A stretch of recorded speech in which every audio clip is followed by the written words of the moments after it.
Lugar nenhum para fracassados. Essas foram as palavras exatas do meu irmão quando ele bloqueou a porta na véspera de Natal. Atrás dele, a árvore brilhava inteira. Minha mãe segurava a taça de vinho com força, e meu pai nem sequer olhava na minha direção. Eu estava ali parada, segurando uma sacola cheia de presentes para os filhos dele. Presentes que levei semanas escolhendo com carinho, enquanto meu irmão sorria como se finalmente tivesse vencido alguma batalha invisível. Não gritei, não chorei. Apenas disse: "Você tem razão." Naquela noite, fiz um movimento silencioso que congelou cada centavo que mantinha a família dele de pé.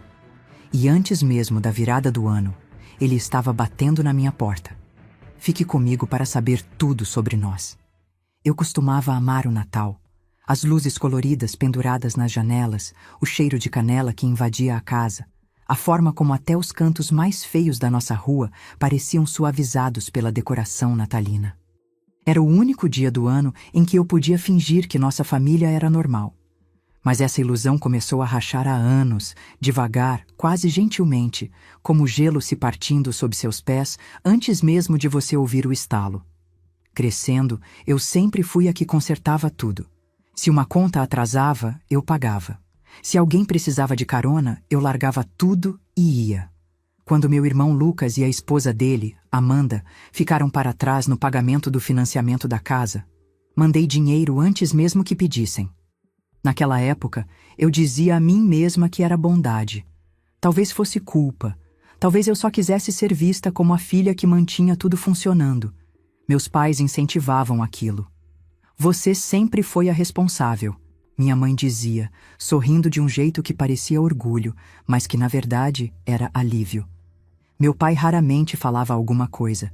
Ele só passava mais um prato para o Lucas, mais um favor, mais uma desculpa. Com o tempo, parei de perceber o quanto eu estava dando. Mensalidade da escola das crianças? Pago. Contas de luz e água? Resolvido. Quando Lucas perdeu mais um emprego, transferi dinheiro sem nem pensar duas vezes. A verdade é que era mais fácil pagar do que discutir. A parte engraçada é que eles chamavam aquilo de ajuda, mas na verdade era controle. Só que não o meu. Cada vez que eu os salvava de uma enrascada, eu me prendia mais forte à aprovação deles. É assim que funciona na minha família. Generosidade é a coleira, e amor é a recompensa que eles balançam na sua frente. Este ano deveria ser diferente. Pela primeira vez, planejei tudo com antecedência. Comprei presentes pensados com cuidado, tirei folga do trabalho, até fiz os biscoitos de açúcar que minha avó costumava fazer. Imaginei risadas, uma lareira acesa, talvez até perdão. Em vez disso, recebi o sorriso de escárnio do Lucas e o silêncio da minha mãe. Lugar nenhum para fracassados. Aquelas palavras não apenas cortaram. Elas reorganizaram algo dentro de mim. Na volta para casa, o carro parecia mais pesado. A cada curva, os presentes embrulhados brilhavam fracamente no banco do passageiro, como lembretes de quão ingênua eu tinha sido. Quando estacionei na frente do meu apartamento, eu não estava chorando. Estava calma.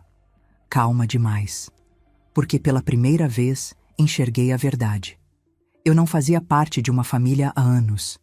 Eu fazia parte de um sistema que dependia de eu ficar quieta. E esse silêncio de Natal estava prestes a soar muito diferente. Naquela noite, não consegui dormir. As palavras se repetiam sem parar. Lugar nenhum para fracassados. Cada uma mais afiada que a anterior. Eu já tinha ouvido o Lucas zombar de mim antes, mas nunca daquele jeito. Nunca com a família inteira assistindo. A parte que mais doeu não foi a voz dele. Foi o silêncio da minha mãe. Os olhos do meu pai fixos no chão. Aquele silêncio dizia o que nenhum deles ousava verbalizar. Concordamos com ele. Na manhã seguinte, fiz café e sentei na mesa da cozinha, encarando a lista que tinha feito há um mês. Orçamento de Natal, presentes, recibos de entrega, taxas escolares. Minha letra parecia estranha, como a tentativa desesperada de uma desconhecida de comprar afeto. Passei o dedo por cada linha, percebendo quanto da minha vida estava enrolada no conforto do Lucas. Cada pagamento de emergência tinha arrancado um pedaço de mim mesma. Então, algo dentro de mim mudou. Não era raiva, era exaustão. O tipo que vem quando você finalmente entende as regras de um jogo no qual nunca concordou em jogar. Abri meu notebook e acessei minhas contas bancárias. Lá estavam elas. Transferências rotuladas como mensalidade escolar dos meninos, creche, mercado extra, luz e água. Cliquei em cada uma delas, os valores subindo como prova silenciosa da minha idiotice. Não bati o notebook com raiva, nem chorei. Só comecei a cancelar tudo. Cancelar, cancelar, cancelar. Uma por uma, deletei cada pagamento automático. Levei 5 minutos para desfazer 5 anos. Esperava me sentir culpada. Em vez disso, me senti leve. O apartamento parecia mais silencioso, até o ar mais quente. Fiz outra xícara de café, mais forte dessa vez, e fiquei parada perto da janela, observando flocos de neve rodopiarem sob as luzes da rua. Pela primeira vez, não estava pensando em quem precisava do quê ou como consertar as coisas. Estava pensando em limites, em como eles soam pacíficos quando você finalmente traça um. Ao meio-dia, guardei os presentes de Natal em caixas de papelão e fechei com fita adesiva. Não joguei fora. Só não conseguia olhar para eles ainda. Cada laço, cada etiqueta parecia evidência de um crime que cometi contra mim mesma. Naquela tarde, Lucas me mandou mensagem. Você podia pelo menos ter deixado os presentes. As crianças estão esperando. Encarei a mensagem por um longo momento, depois digitei uma palavra. Não. Ele respondeu quase instantaneamente. Qual é o seu problema? Meus dedos pairaram sobre a tela, mas não respondi. Deixa ele se perguntar. Deixa ele sentir pela primeira vez o que é ser recebido com silêncio. O silêncio do Lucas durou exatos 2 dias. Na terceira manhã, meu celular estava vibrando sem parar. Ligações, mensagens, recados de voz. No começo, eram educados. Ei, o que está acontecendo? Depois, desesperados. O aluguel venceu. As crianças precisam de sapatos novos. Finalmente, raivosos. Você é egoísta. Você mudou. Não respondi nenhum. Só assisti às notificações se empilharem uma sobre a outra, como prova de que meu valor para eles sempre tinha sido medido em reais. Quando saí para o trabalho naquela manhã, a cidade estava coberta de neve fresca. Era bonito de um jeito que doía. Um lembrete de que até as coisas mais frias podem parecer limpas quando estão intocadas. Naquela noite, me servi uma taça de vinho e sentei no sofá com o meu notebook. A tela brilhava com anos de histórico. Cada pagamento que já tinha feito para a família do Lucas e da Amanda. Rolei linha após linha. A lista tão longa que parecia infinita. Suporte para financiamento imobiliário, doações para a escola, contas de serviços públicos, taxas de acampamento de férias. Senti a familiar mistura de pena e ressentimento subir na minha garganta. Mas dessa vez, não engoli de volta. Imprimi tudo. As páginas saíram quentes, cheirando vagamente a tinta e fechamento de ciclo. Depois, liguei para o banco e confirmei cada cancelamento. Até mudei minhas senhas online, um pequeno ato que pareceu quase cerimonial, como trancar uma porta atrás de mim. Quando a última atendente disse, tudo pronto, sorri pela primeira vez em dias. Na sexta-feira, Lucas apareceu no meu escritório. Sem ligar antes, sem avisar, simplesmente invadiu, de cara vermelha e suando por baixo do casaco de inverno. Precisamos conversar, ele sibilou. Meus colegas de trabalho congelaram, os olhos pulando entre nós. Aqui não, disse baixo, levando-o até o estacionamento. Ele se virou para mim no segundo em que a porta se fechou atrás de nós. Você acha que pode simplesmente nos cortar assim? As crianças estão sofrendo. São seus filhos, falei calmamente. Ele riu, um som áspero e feio. Ah, então agora você se importa com responsabilidade? Algo dentro de mim estourou, mas não do jeito que ele esperava. Minha voz permaneceu calma. Você está certo. Eu me importo com responsabilidade, por isso estou finalmente pegando a minha de volta. O rosto dele se contorceu, mas não me encolhi. Você não pode fazer isso, ele disse dando um passo mais perto. Eu já fiz. Virei as costas e fui embora antes que ele pudesse responder. A neve estalava sob minhas botas, cada passo mais alto que a fúria dele atrás de mim. 3 dias se passaram antes de eu ouvir dele novamente. Quando o telefone tocou, quase não atendi, mas algo, curiosidade talvez, ou fechamento, me fez atender. Alô? A voz do Lucas estava tensa. Precisamos conversar sobre isso. Sobre o quê? Perguntei sem rodeios. Você sabe o quê? Você tornou as coisas impossíveis para nós. As crianças não use elas, cortei. Ele suspirou dramaticamente. Amanda está desmoronando. As crianças estão confusas. Você costumava se importar. Ainda me importo, disse calma como sempre. Por isso parei. Ele não respondeu imediatamente, e por um segundo achei que tivesse desligado. Então ele disse: Você não é a pessoa que eu pensava que fosse. Quase ri. Não, respondi. Eu não sou mais sua carteira. Ele praguejou e desligou. Achei que seria o fim. Estava errada. 2 noites depois, alguém começou a bater na minha porta. Forte, frenético. O tipo de batida que sacode seu peito antes de seu cérebro processar. Quando olhei pelo olho mágico, o rosto do Lucas preencheu toda a lente, vermelho e com os olhos arregalados. Hesitei, mas abri a porta apenas o suficiente para bloqueá-la com meu corpo. O que você está fazendo aqui? Ele empurrou a mão contra a moldura. Você precisa parar com isso, ele rosnou. Acha que me cortar faz de você algum tipo de heroína? Você está arruinando minha vida. Cruzei os braços. Você arruinou sua vida muito bem sozinho. Ele deu um passo mais perto. Você não tem ideia do que está acontecendo. Você não pode simplesmente abandonar a família. Quase sorri. Família? É isso que somos agora? Você me chama de fracassada, mas lembra que sou família quando as contas aparecem? A mandíbula dele se contraiu. Mas antes que pudesse responder, a voz da Amanda cortou o ar frio da calçada. Lucas, para. Ele congelou. Ela estava parada a poucos metros de distância, o casaco pela metade fechado, o rosto pálido. Atrás dela, o motor do carro roncava suavemente. Amanda, vai para casa, ele latiu. Ela não se mexeu. Não, disse baixinho. Acabou. Ele se virou surpreso. Do que você está falando? Os olhos dela piscaram para mim, depois voltaram para ele. Encontrei alguém hoje, um advogado. O rosto do Lucas perdeu toda a cor.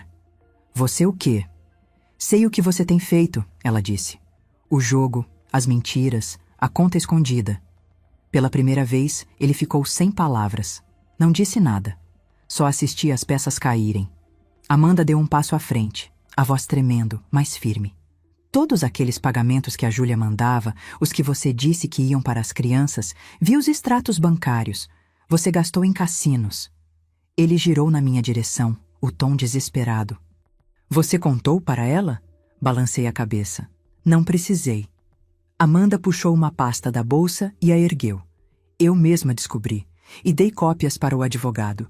Você não pode mais esconder. Ele avançou, mas dei um passo entre eles. Não tente, avisei. Minha voz não subiu, mas carregava peso suficiente para pará-lo. Ele me encarou, a respiração vindo rápida. Você acha que é melhor que eu? Disse, a voz tremendo. Acha que isso te faz justa? Respirei fundo, o frio mordendo meus pulmões. Não. Isso me faz livre. Ele riu de novo, mas rachou no meio. Você vai se arrepender, disse. Vai ver o que acontece quando eu sumir. A voz da Amanda foi suave, mas firme. Nós já vimos. Ele olhou entre nós duas, percebendo pela primeira vez que nenhuma de nós tinha mais medo dele. Então, se virou, enfiou as mãos nos bolsos do casaco e saiu furioso pela rua. Amanda exalou, tremendo. Fiz sinal para ela entrar. Ela hesitou na porta, como se não tivesse certeza de que pertencia ali. Entre, disse gentilmente. Você não precisa explicar nada. Dentro, o ar estava quente e parado. Servi chá para ela. o cheiro de canela enchendo a sala. Ela olhou para dentro da xícara como se pudesse ver os anos que tinha perdido. Eu deveria ter dito alguma coisa naquela noite. Ela sussurrou. Quando te chamaram de fracassada, eu só... Você estava sobrevivendo, disse. Eu entendo. Lágrimas encheram os olhos dela. Ele continuava dizendo que você nos devia, que você tinha sorte de ter uma família que precisava de você. Quase sorri com a ironia. Essa é a questão com pessoas como o Lucas. Eles chamam de família quando estão pegando e de traição quando você para de dar. Ela acenou devagar. Ele foi embora. Disse para ele não voltar para casa. Você tem onde ficar? Ela hesitou. Vou me virar. Pode ficar aqui por enquanto, disse. Ela levantou o olhar, surpresa. Você faria isso? Depois de tudo? Não estou mais ajudando ele, falei suavemente. Mas vou ajudar você. Naquela noite, enquanto Amanda dormia no meu sofá, sentei perto da janela, observando a neve cair. A cidade estava silenciosa, luzes piscando através do branco. Pela primeira vez em anos, meu apartamento não parecia vazio, parecia conquistado. Na manhã seguinte, recebi uma ligação de um número desconhecido. Júlia, disse uma voz masculina. Aqui é Marco Silva. Sou advogado da Amanda. Ela me passou seu contato. Ela está bem? Perguntei. Está sim, ele disse. Mas há algo que você deveria ver. Diz respeito ao uso de fundos pelo seu irmão. Acho que você vai querer estar envolvida.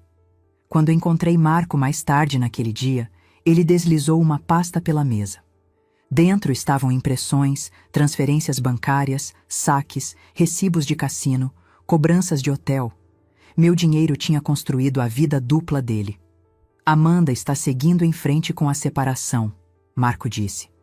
Ela me pediu para informá-la caso o Lucas tente entrar em contato novamente.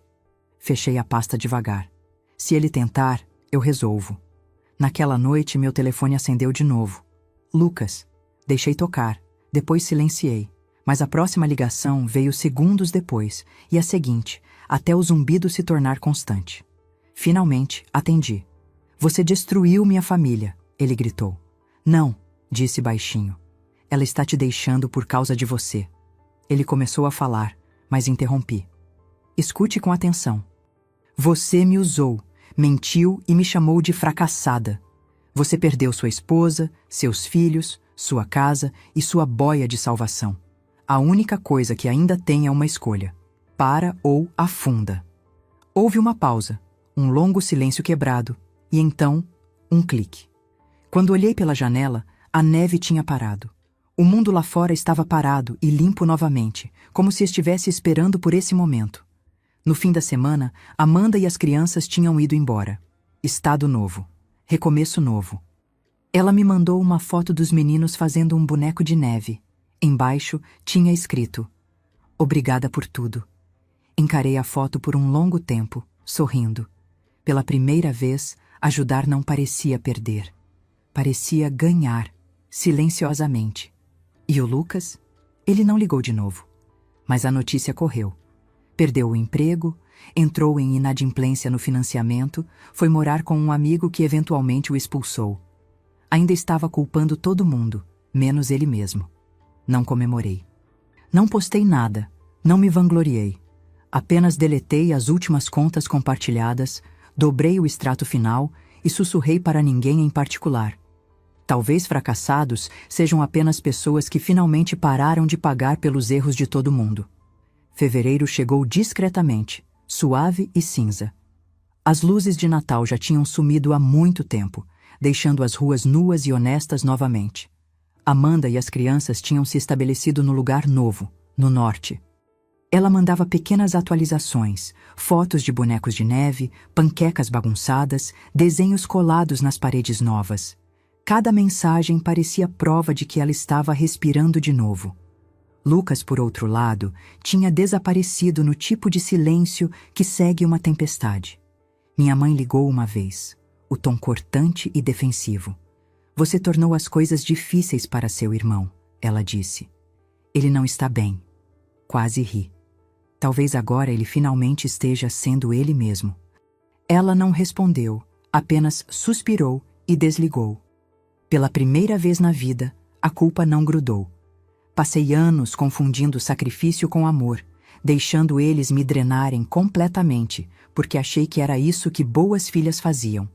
Mas amor não é medido em dinheiro, e família não é definida por quem você continua resgatando. Comecei a dormir melhor. O ar no meu apartamento parecia mais leve. O silêncio não era mais afiado. Nos fins de semana, passava em frente à padaria onde minha mãe costumava nos levar quando éramos crianças. O cheiro de canela não doía mais. Me lembrava que a doçura pode existir sem obrigação. Uma semana depois, recebi uma carta do advogado da Amanda, o Marco. Dentro estava um bilhete de agradecimento na letra dela. Estamos seguras agora. Você nos deu isso. Dobrei e coloquei na gaveta da escrivaninha, ao lado da última foto que tirei da minha família inteira. Não guardei por nostalgia. Guardei como evidência de como é a sobrevivência. Uma noite, enquanto assistia a neve cair pela janela, percebi que não estava esperando por um pedido de desculpas. Não precisava de um. Algumas histórias terminam silenciosamente, não com vingança, mas com paz. Lá fora, um carro passou, os faróis varrendo o vidro. Peguei meu reflexo nele, firme, calma, irreconhecível da mulher que uma vez implorou para pertencer. Essa foi a noite em que entendi que a família que eu precisava não era a que perdi.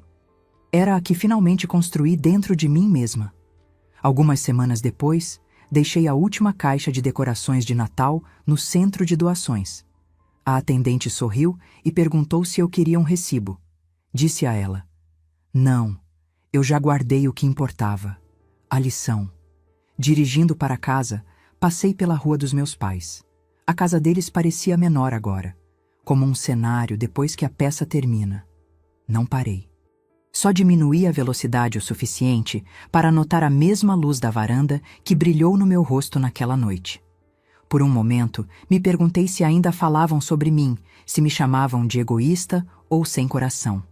Talvez chamassem. Talvez sempre chamassem. Mas eu não era uma fracassada. Eu finalmente estava livre. Estacionei na frente do meu apartamento, saí para o frio e olhei para o céu. A neve estava caindo de novo. Suave, constante, limpa. Se você já precisou se afastar de pessoas que confundiram sua bondade com fraqueza, você conhece esse sentimento. Compartilhe sua história. Alguém por aí precisa ouvi-la.